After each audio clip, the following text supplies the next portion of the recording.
रखेगा। हेलो दोस्तों, कैसे हो आप सभी लोग।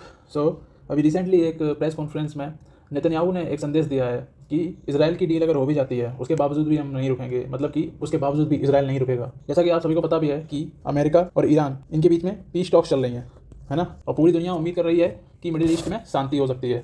लेकिन इसी बीच इजराइल के prime minister Benjamin Netanyahu stage पर आते हैं और एक ऐसा बयान देते हैं जो पूरी जियो पॉलिटिक्स को हिला देता है। उनका मैसेज बहुत सीधा था, एग्रीमेंट हो या ना हो, जब तक मैं प्राइम मिनिस्टर हूँ ईरान कभी न्यूक्लियर वेपन नहीं बना पाएगा। यह सिर्फ एक स्पीच नहीं थी, यह इजराइल की फ्यूचर सिक्योरिटी डॉक्ट्रिन का डिक्लेरेशन था। आज हम समझेंगे कि नेतन्याहू ने एग्जैक्टली क्या कहा, इजराइल ईरान को इतना बड़ा थ्रेट क्यों मानता है, साउथ लेबनान, गाजा और सीरिया में सिक्योरिटी जोन्स का क्या मतलब होता है, और अमेरिका और इजराइल के बीच असली डिसएग्रीमेंट क्या है। तो चलिए शुरू करते हैं। स्पीच की शुरुआत में नेतन्याहू ने एक इंटरेस्टिंग बात कही। अमेरिका में लोग कहते हैं ट्रंप वही करता है जो नेतन्याहू चाहता है।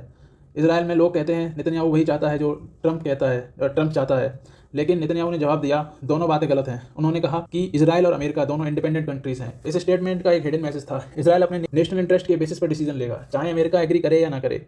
ये पूरी स्पीच का सेंट्रल थीम था। और यहाँ तक कि नेतन्याहू के अकॉर्डिंग इजराइल ने रिसेंट ऑपरेशन में ईरान का बहुत बड़ा नुकसान पहुंचाया। उन्होंने क्लेम किया है कि उन्होंने न्यूक्लियर इंफ्रास्ट्रक्चर्स को डिस्ट्रॉय किया है, टॉप न्यूक्लियर साइंटिस्ट को एलिमिनेट किया गया है, मिसाइल फैक्ट्रीज को हिट किया गया है। और उनका आर्गूमेंट था कि अगर इजराइल एक्शंस नहीं लेता तो ईरान आज न्यूक्लियर वेपन के बहुत करीब होता। यार सिंपल सोचो कि आपके पड़ोस में एक आदमी रोज़ कहता है मैं तुम्हारे घर को उड़ा दूंगा, और साथ ही वो बॉम्ब भी बना रहा है। आप क्या करेंगे? बॉम्ब कंप्लीट होने का वेट करेंगे या पहले ही रोकने की कोशिश करेंगे? इजराइल के हिसाब से ईरान वही पड़ोसी है, इसीलिए इजराइल की पॉलिसी है कि थ्रेट को उसके कंप्लीट होने से पहले ही न्यूट्रल करो। और इसी स्पीच में नेतन्याहू ने अपने दो ऑपरेशंस का भी जिक्र किया, ऑपरेशन राइजिंग लाइन और ऑपरेशन रोरिंग लाइन। उनका कहना था कि इन ऑपरेशंस ने ईरान की मिलिट्री और न्यूक्लियर कैपेसिटी को बहुत ही सीवियरली वीकन किया है। चाहे एग्जैक्ट क्लेम वेरीफाई करना बहुत डिफिकल्ट हो, लेकिन स्पीच का जो पॉलिटिकल मैसेज था वो क्लियर था। इजराइल अब सिर्फ डिफेंसिव कंट्री नहीं है, पहले डॉक्ट्रिन्स थी, अटैक होने पर जवाब दो। अब डॉक्ट्रिन्स अलग हैं। अब इजराइल प्रीएम्प्टिव स्ट्राइक डॉक्ट्रिन्स को मानता है। प्रीएम्प्टिव का मतलब अटैक होने का वेट मत करो, if someone comes to kill you, kill him first.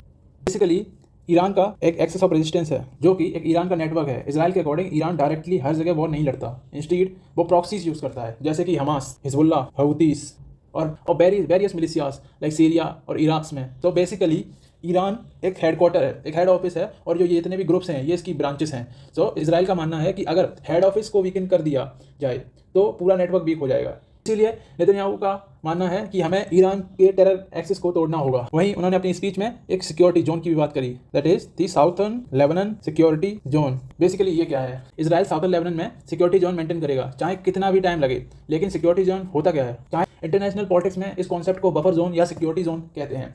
Israel का आर्गूमेंट है हिजबुल्ला को बॉर्डर से दूर रखना जरूरी है, और क्रिटिक्स का आर्गुमेंट्स है यानी ये लेबनान सोवरेनिटी का वायलेशन है। इसी पॉइंट पर इंटरनेशनल डिबेट चल रही है। आते हैं हम सबसे इंपॉर्टेंट सवाल पर, अगर अमेरिका ईरान के साथ पीस डील कर रहा है तो इजराइल खुश क्यों नहीं है? आंसर बहुत ही सिंपल है। अमेरिका का गोल है कि रीजनल स्टेबिलिटी हो, वॉर बंद हो, ऑयल मार्केट स्टेबल रहे और डिप्लोमेसी कंटिन्यूस रहे।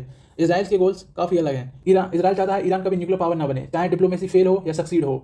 अपनी स्पीच में नेतन्याहू बार बार एक चीज को रिपीट करते हैं, एग्रीमेंट हो या ना हो। मतलब इजराइल अमेरिका को इनडायरेक्टली कह रहे हैं कि टॉक्स आप कर रहे हो करो, लेकिन अगर हमें थ्रेट लगा तो हम मिलिट्री एक्शन लेने का राइट रिजर्व रखते हैं। यही एक पोटेंशियल पॉइंट ऑफ कंटेंशन है। तो बेसिकली नेतन्याहू ने कहा कि इजराइल गाजा में सिक्योरिटी जोन रखेगा, लेबनान में भी सिक्योरिटी जोन रखेगा, और सीरिया में भी स्ट्रेटेजिक पोजीशंस मेंटेन करेगा। Reason strategic depth. Basically Israel का मानना है कि ये टेरिटरीज उन्हें एक्स्ट्रा सिक्योरिटी डेप्थ देती हैं, लेकिन इस वजह से पीस नेगोशिएशंस और डिफिकल्ट हो जाती हैं, क्योंकि साइड है वो इसको ऑक्यूपेशन के रूप में देखती है, क्योंकि उसकी टेरिटोरियल सोवरेनिटी पे एक बहुत बड़ा सवाल उठता है। तो बेसिकली अगर हम समराइज करना चाहें कि नेतन्याहू ने क्या कहा, तो बेसिकली नेतन्याहू की स्पीच के जो कोर मैसेज हैं वो क्या है? पहला ये कि इजराइल ईरान को एग्जिस्टेंशियल थ्रेट मानता है। दूसरा, national interest, that is America diplomacy को चांस दे सकता है, लेकिन इजराइल मिलिट्री ऑप्शंस कभी अबंडन नहीं करेगा। And third, the last, that is security zone. मतलब गाजा, लेबनान और सीरिया में सिक्योरिटी जोन्स को इजराइल अपनी सिक्योरिटी स्ट्रेटजी के एसेंशियल पार्ट मानता है। अब सवाल ये है, क्या डिप्लोमेसी और मिलिट्री डेटरेंस साथ साथ चल सकते हैं? क्या America Iran stocks middle east को स्टेबल बना पाएंगे,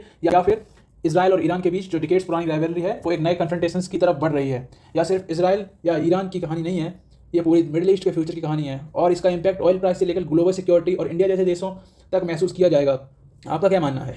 क्या इजराइल की सिक्योरिटी कंसर्न्स जस्टिफाइड हैं, या डिप्लोमेसी को और ज़्यादा मौका मिलना चाहिए? कमेंट सेक्शन में ज़रूर बताइए। तब तक के लिए जय हिंद।